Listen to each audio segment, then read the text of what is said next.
So ito mga pare ko, no, XADB 750. Ito pipindutin nyo yung D para mag gear. XADB 750. Tingnan natin yung lakas. Automatic siya nag-ano. Grabe, lakas sobra.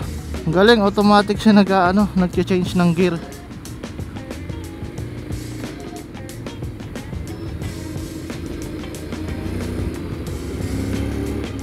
Grabe, sarap nito. Sarap pala nito. Sa comfort nito, napakasarap ng motor na to. Ideal to sa mga katulad ko na ang primary na paggamit sa motor mag-travel talaga. Sobrang smooth. Tsaka yung suspension niya, no, ang ganda rin niya, talaga. Yung preno sa likod. Oh, parang naka ABS din ata to. Yung harap ABS din. Grabe, sobrang sarap talaga nito drive mga pare ko Iba talaga yung ADV. Kaso medyo mataas lang talaga yung seat height niya. Napansin ko lang sa kanya, no, pag lumiliko ako pakaliwa, parang lumalaban siya pakaliwa. Siguro dahil sa build niya tong motor.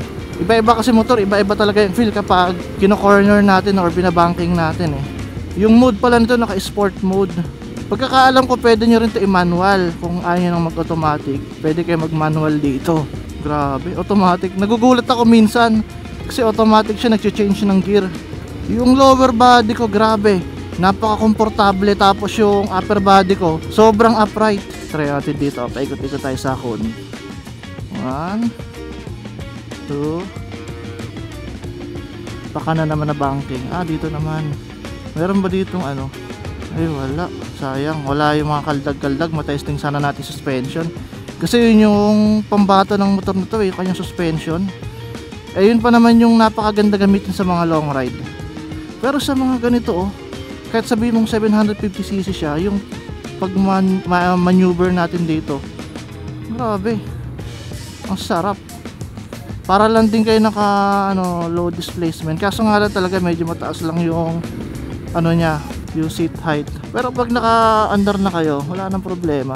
Basic na lang kang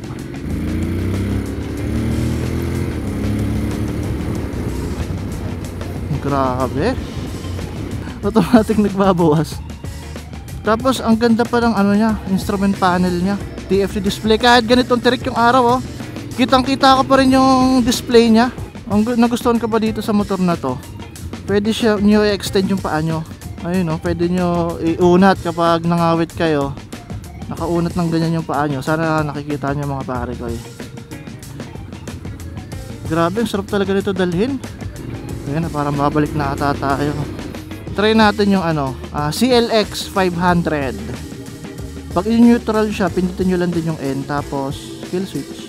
Okay na siya. Tapos ito yung kanyang handbrake, parang sa mga sasakyan din. Tapos yung seat height niya 5'6" ako. Tingkay talaga ako, kaliwat kanan na pa ako. Ito ang XADV 750. Grabe, napaka-pogi. Ito itatry natin sa sunod, CL 500.